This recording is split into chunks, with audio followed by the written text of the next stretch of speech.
Hello dear student, welcome to Sai classes. अभी तक हमने अपनी क्लासेस में हर टॉपिक का डिटेल स्टडी करी है।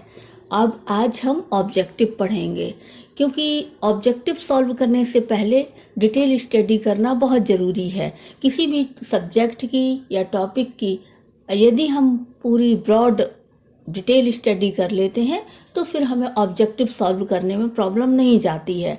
और अगर हमने ऑब्जेक्टिव चाहे जितने भी हम मैक्सिमम सॉल्व कर लें, लेकिन हमने उसके पहले उसकी डीप या सतही जानकारी नहीं ली, सतही नॉलेज नहीं ली, तो वो चाहे कितने भी ऑब्जेक्टिव हम कर लें, एग्ज़ाम में ऐसा तो है नहीं कि वही ऑब्जेक्टिव आ जाए, भले ही अब हम बहुत सारी, क्योंकि ये कॉम्पिटिटिव एग्ज़ाम है।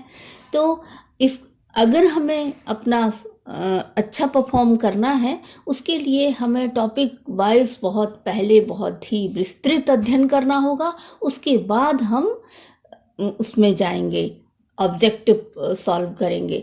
और डीप स्टडी के बाद जब आप ऑब्जेक्टिव लेते हैं तो उसको सॉल्व करने में आपको प्रॉब्लम नहीं जाती है।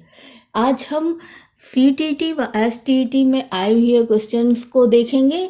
मॉडल ऑब्जेक्टिव से ज़्यादा अच्छा रहता है कि आप मैक्सिमम जो लास्ट ईयर में सभी स्टेट या सेंट्रल का CTT एग्ज़ाम में आए हुए क्वेश्चन हैं उनको सॉल्व करें, तो उससे ज़्यादा आपको बेनिफिट होगा। तो चलिए कंटिन्यू करते हैं। विकास कभी ना समाप्त होने वाली प्रक्रिया है। यह विचार किससे संबंधित है? निरंतरता का सिद्धांत। विकास का मतलब ही है कंटिन्यू होना। निरंतरता का सिद्धांत। बच्चों के बौद्धिक विकास की 4 विशिष्ट आवश्यकताओं की पहचान की गई है पियाजे द्वारा। सीखने के अंतर्दृष्टि सिद्धांत को किसने बढ़ावा? गेस्टाल्ट सिद्धांतवादियों ने बढ़ावा दिया। वह कौन सा स्थान है जहां बच्चे के संज्ञानात्मक विकास को सबसे बेहतर तरीके से परिभाषित किया जा सकता है? तो वो विद्यालय एवं कक्षा है। संज्ञानात्मक मीन्स ज्ञान का विकास, ज्ञान का सबसे बेस्ट विकास वैसे तो सभी जगह होता है, लेकिन क्लास में, स्कूल में सबसे बेस्ट होता है। वह अवस्था जब बच्चा तार्किक रूप से वस्तुओं व घटनाओं के विषय में चिंतन प्रारंभ करता है, वह अवस्था है पूर्व संक्रिया अवस्था। पियाजे के अनुसार निम्नलिखित में से कौन सी अवस्था में बच्चा अमूर्त संकल्पनाओं के विषय में तार्किक चिंतन करना आरंभ करता है? तो वह है औपचारिक संक्रिया अवस्था। औपचारिक संक्रिया अवस्था, जिसको किशोर अवस्था कहते हैं, अमूर्त संकल्पनाएं कहलाती हैं कि जो हमें दिखाई ना दे। मीन्स वो चिंतन करना, जो उन्हें यानी विचार करना वो ज़्यादा करने लगते हैं। जो चीज़ उन्हें दिखाई भी नहीं दे रही है उसके बारे में भी सोचना शुरू कर देते हैं, वो है किशोर अवस्था में। बच्चे दुनिया के बारे में अपनी समझ का सृजन करते हैं। पियाजे ने कहा ये मानव विकास कुछ विशिष्ट संदर्भों, विशेष सिद्धांतों पर आधारित है। निम्नलिखित में से कौन सा मानव विकास का सिद्धांत नहीं है, प्रतिवर्ती नहीं है? निरंतरता है। मानव विकास निरंतर चलने वाली प्रक्रिया है। अनुक्रमिकता है, मीन्स उसमें एक क्रम रहता है, ऑर्डर रहता है, एक रिदम रहती है, और सामान्य से विशिष्ट की ओर होता है। पहले सामान्य विकास होता है, मीन्स कोई बच्चा पहले नॉर्मल एक्टिविटी करता है, फिर उसकी एक्टिविटी स्पेसिफिक होने लगती है। अनुवांशिकता को स्थिर सामाजिक संरचना माना जाता है। स्थिर सामाजिक संरचना मीन्स अनुवांशिकता के जो गुण है वो चेंज नहीं होते, जैसे आंखों का रंग, बालों का रंग। पियाजे के अनुसार विकास की पहली अवस्था इंद्रियों के प्रयोग के दौरान बच्चा जब सबसे बेहतर सीखता है।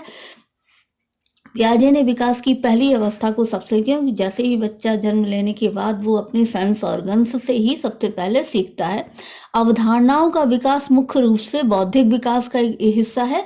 अवधारणाएं मीन्स आप जो भी अपनी नियति बनाते हैं, विचारधारा बनाते हैं, एटीट्यूड, जैसे कोई चीज़, जैसे कि आपने जो भी सीखा वो अवधारणाओं का विकास कहलाएगा। वो आप जब आपकी बुद्धि होगी तभी उसका प्रॉपर विकास होगा। बच्चों के उचित विकास को सुनिश्चित करने के लिए उसका स्वस्थ शारीरिक विकास एक महत्वपूर्ण आवश्यकता है। कहते हैं स्वस्थ शरीर में ही स्वस्थ मन निवास करता है। अगर हम बच्चे का स्वास्थ्य सही नहीं होगा तो वो सीख भी उतना प्रॉपर तरीके से सीख नहीं पाएगा। नेक्स्ट है खिलौनों की आयु कहा जाता है। पूर्व बाल अवस्था को खिलौनों की आयु कहा जाता है, ट्वाई एज। और निम्नलिखित में से कौन सी पूर्व बाल्यावस्था की विशेषता नहीं है? खेलने की अवस्था। आप इसमें कंफ्यूज मत होइए। खिलौनों की आयु मीन्स जो कि खिलौने से खेलते हैं, टॉय से, और जो कि पूर्व बाल्यावस्था है। और खेलने की अवस्था मीन्स प्रॉपर कोई गेम खेलना, एक समूह बना के कोई भी गेम्स है सिस्टमेटिक ढंग से खेल खेलना, वो उत्तर बाल्यावस्था में बच्चा करता है, और पूर्व बाल्यावस्था में खिलौना खेलता है। उत्तर बाल्यावस्था में बालक भौतिक वस्तुओं के किस आवश्यक तत्व में परिवर्तन समझने लगते हैं? उत्तर बाल्यावस्था में द्रव्यमान, संख्या और क्षेत्र, इनमें वो अंतर करना सीख जाते हैं। विकास का अर्थ है अभिप्रेरणा एवं अनुभव के फलस्वरूप होने वाले परिवर्तनों की उत्तरोत्तर श्रृंखला। विकास का वृद्धि मीन्स फिजिकल डेवलपमेंट, विकास मीन्स मेंटल डेवलपमेंट। और मेंटल डेवलपमेंट कब होगा? अभिप्रेरणा एवं अनुभव से। आप किसी से इंस्पायर होंगे, या आपका जो अनुभव है, जो रोजमर्रा के अनुभव हैं, उससे आपका विकास होगा। विकास के संदर्भ में निम्नलिखित में से कौन सा कथन सत्य नहीं है? विकास उकसाने बढ़ावा देने से नहीं होता, ये सत्य नहीं है। बिल्कुल ठीक है, क्योंकि विकास उकसाने व बढ़ावा देने से होता है। मीन्स अगर आपको कोई कुछ चीज़ बताए, आप कोई भी स्टडी करते हैं और उसको पढ़ते हैं, वो सब उसको विकास के अंतर्गत आता है। निम्नलिखित में से कौन सा विकासात्मक कार्य उत्तर बाल्यावस्था के उपयुक्त नहीं है? तो सेक्सुअल ग्लैंड्स उत्तर बाल्यावस्था में डेवलप नहीं होती। पुरुषोचित व स्त्रियोचित सामाजिक भूमिकाओं को प्राप्त करना।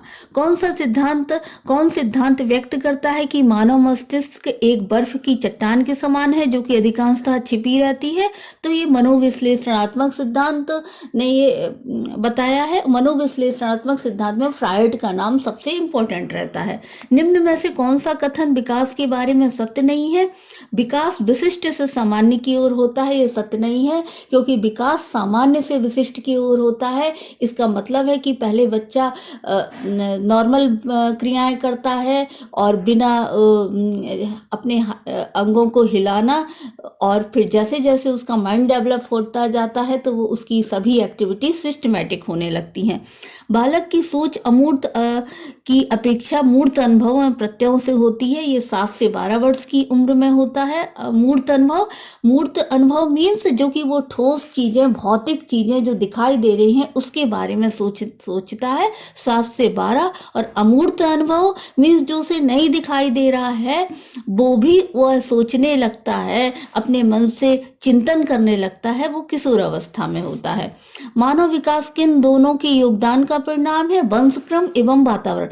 मानव विकास जो होता है तो कुछ जेनेटिक होता है जो उसे अपने वंशानुक्रम में मिलता है, और एटमॉस्फेयर, आसपास के वातावरण के अनुसार ही बच्चों का विकास होता है, मनुष्य का विकास होता है। निम्न में से कौन पियाजे के अनुसार बौद्धिक विकास का निर्धारक तत्व नहीं है? सामाजिक संचरण, बौद्धिक विकास का अनुभव, संतुलिनीकरण, ये दोनों हैं, इससे विकास होता है। फ्रायड, पियाजे एवं अन्य मनोवैज्ञानिकों ने व्यक्तित्व की विभिन्न अवस्थाओं के संदर्भ में व्याख्या की है, परंतु पियाजे ने विभिन्न अवस्थाओं को समझाने के लिए संज्ञानात्मक बदलाव के बारे में कहा है। वह स्तर जिसमें बच्चा किसी वस्तु या घटना के बारे में तार्किक रूप से सोचना शुरू करता है कहा जाता है मूर्त क्रियात्मक अवस्था। तार्किक रूप से सोचना शुरू करेगा। मूर्त क्रिया 7 से 12 साल का बच्चा तार्किक मीन्स उसमें तर्क की भी क्षमता आएगी, और वो एज है मूर्त क्रिया, जो ठोस वस्तुओं को देखकर वो चिंतन करता है। बचपन का सांप्रतिक दृष्टिकोण की मान्यता है बचपन वृद्धि एवं परिवर्तन की एक अनूठी अवधि है। मीन्स बचपन का सांप्रतिक दृष्टिकोण है, वृद्धि व परिवर्तन दोनों बचपन की एक मान्यता है। मानवीय मूल्यों जो प्रकृति में सर्वात्रिक हैं कि विकास का अर्थ है अंगीकरण। मानवीय मूल्य जो है अंगीकरण मीन्स वो कि उसको मैक्सिमम एब्जॉर्ब किया जा रहा है। निम्नलिखित में से किस स्तर में बच्चे अपने समकक्षी वर्ग के सक्रिय सदस्य बनते हैं? तो किशोर अवस्था में बच्चे अपने समकक्षीय, वैसे गैंग एज कहा जाता है कि एक समूह में, लेकिन सक्रिय, अगर यहाँ वर्ड सक्रिय आता है मीन्स तो किशोर अवस्था में वो एक समूह में रहना ज़्यादा पसंद, एक ग्रुप बनाकर रहते हैं। बाल विकास की परिभाषा का अध्ययन क्षेत्र है किसी बच्चे का संज्ञानात्मक, सामाजिक तथा दूसरे सामर्थ्यों का क्रमिक विकास। बाल विकास की परिभाषा की ये क्षेत्र है। पियाजे के अनुसार संज्ञानात्मक बाल विकास की कितनी अवस्थाएं हैं? 4 अवस्थाएं हैं। कोइलबर्ग ने नैतिक विकास पर बल दिया। पियाजे के अनुसार बच्चा अमूर्त स्तर पर चिंतन, बौद्धिक क्रियाएं और समस्या समाधान किस अवस्था में करने लगता है? औपचारिक संक्रिया अवस्था में। किशोर अवस्था में बच्चा औपचारिक संक्रिया अवस्था कहलाती है। 11 से इसे औपचारिक संक्रिया अवस्था कहते हैं, अमूर्त अवस्था कहते हैं। अमूर्त संक्रिया अवस्था बच्चा अमूर्त स्तर पर चिंतन करने लगता है। बिग व हंट ने परिवर्तन कहा है, परिवर्तन किशोर अवस्था को। परिवर्तन सामाजिक, शारीरिक और मनोवैज्ञानिक होता है। तो आपको ये वर्ड लर्न करना है कि बिग हंट ने किशोर अवस्था को परिवर्तन की अवस्था, क्योंकि फिजिकल, मेंटल सभी चीजों में उनका चेंजेस आता है। एक 13 वर्षीय बालक बात में अपने बड़ों से झगड़ा करने लगता है और हमेशा स्वयं को सही साबित करने की कोशिश करता है। वह विकास की किस अवस्था में है? किशोर अवस्था में है। शिक्षा मनुष्य में अंतर्निहित क्षमता का परिपूर्णता में विकास करते हैं। यह कथन किसका है? स्वामी विवेकानंद का है कि शिक्षा मनुष्य में परिपूर्णता का विकास करते हैं। बालक के शारीरिक व क्रियात्मक विकास की दिशा होती है सिर से पैर तथा शरीर के मध्य से बाहर की ओर। विकास हमेशा सेंटर से होता है। मानव व्यक्तित्व परिणाम है अनुवांशिकता व वातावरण की अंतःक्रिया का।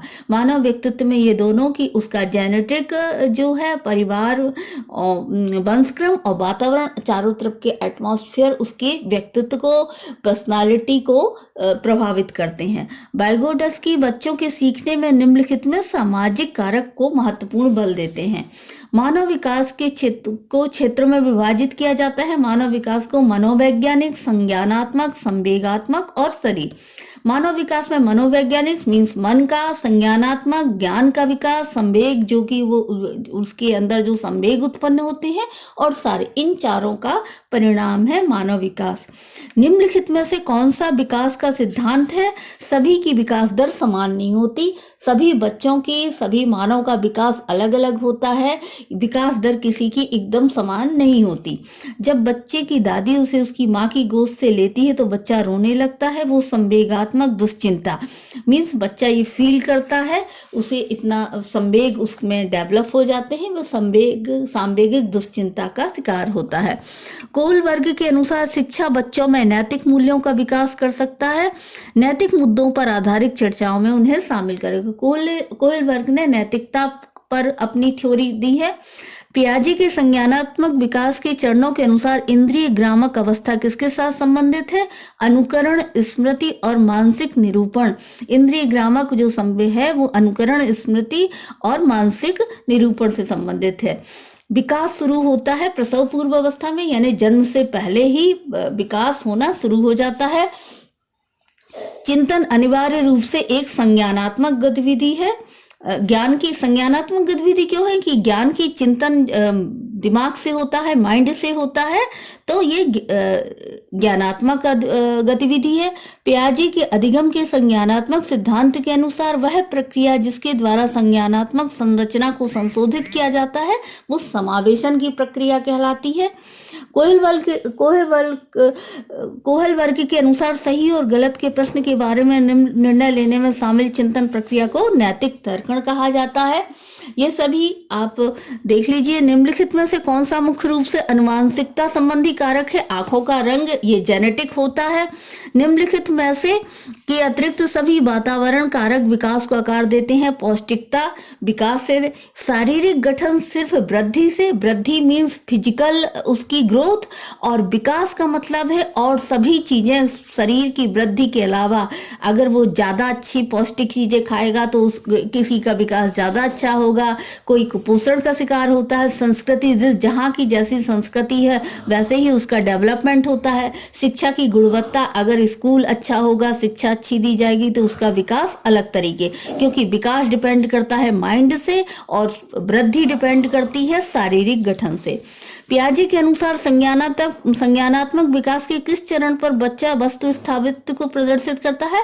पूर्व संक्रियात्मक चरण में वस्तु स्थापित्व को प्रदर्शित करता है। बच्चे द्वारा संकल्पना निर्माण के संबंध में निम्नलिखित में से कौन सा कथन सही है? संकल्पना विकास की एक निश्चित संरचनात्मक व्यवस्था होती है। किशोरों के संदर्भ में निम्नलिखित में से कौन सा कथन सर्वाधिक उचित है? संवेगात्मक प्रोत्थान की घटना बढ़ जाती है। मानसिक विकास की औपचारिक संक्रियात्मक अवस्था की मुख्य अवस्था है अमूर्त चिंतन। अमूर्त चिंतन मानसिक संक्रिया की औपचारिक संक्रिया अमूर्त चिंतन कहलाता है। किशोर अवस्था में बच्चों के नैतिक मूल्य को विस्तृत करने का सर्वाधिक उचित तरीका है विद्यार्थियों के सामने एक परिस्थिति रखना और उस पर निर्णय लेने के लिए कहना। निम्नलिखित में से कौन सा चिंतन की प्रक्रिया सबसे कम महत्वपूर्ण है? स्मृति। व्यक्तित्व विकास में अनुवांशिक और वातावरण दोनों की महत्वपूर्ण भूमिका रहती है। कोलबर्ग ने सही और गलत के बारे में अलग आयु में अलग तरीके से चिंतन करते हैं बच्चे। संवेगात्मक विरेचन करते हैं संवेगों को दबाना। किशोर दुश्चिंता और स्वयं से सरोकार का अनुभव कर सकते हैं।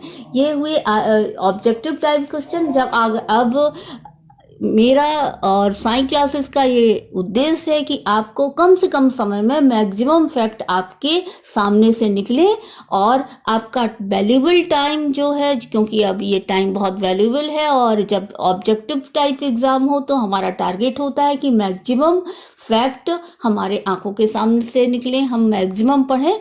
इसलिए टाइम को वेस्ट ना करते हुए हम नेक्स्ट क्लास में इसको कंटिन्यू करेंगे।